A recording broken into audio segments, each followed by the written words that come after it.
السلام علیکم۔ اللہ آپ کو شر شیطان سے محفوظ فرمائے، شر انسان سے محفوظ فرمائے۔ ہاں، شر شیطان بھی بڑا خطرناک ہے، شیاطین بھی شر کرتے ہیں، شیاطین کی بھی نظر بد لگتی ہے، جنات کی بھی نظر بد لگتی ہے، اور ایسا نہیں ہے کہ یہ مخلوقات آپ کے گھر میں موجود نہیں ہیں، موجود ہیں، ان کی نظر بد بھی لگتی ہے، مگر اللہ ہی کے فضل سے بندہ بچتا ہے، اللہ ہی کے کرم سے بچتا ہے، حضور سے کنیکشن ہو بحال تو پھر بچ جاتا ہے بندہ، کسی کی نگاہ میں ہو تو بچ جاتا ہے۔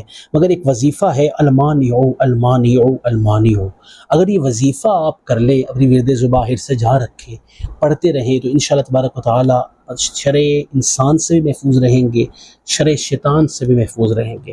اللہ آپ کو شر شیطان سے بھی محفوظ رکھے، شر انسان سے بھی محفوظ رکھے، اللہ آپ کو بلاؤں سے محفوظ رکھے۔ میرے ہر مسلمان کے لیے میری دعا ہے، ہر مسلمان بہن بھائی کے لیے دعا ہے، اللہ آپ کو ہر شر سے محفوظ رکھے، اللہ بھلائیاں نصیب فرمائے، خیر نصیب فرمائے۔ آمین آمین۔ سلامت رہیں، دعا میں یاد رکھیے گا۔ اللہ تبارک و تعالیٰ فضل فرمائے۔ لائک کرنا، سبسکرائب کرنا، فالو کرنا مت بھولیے۔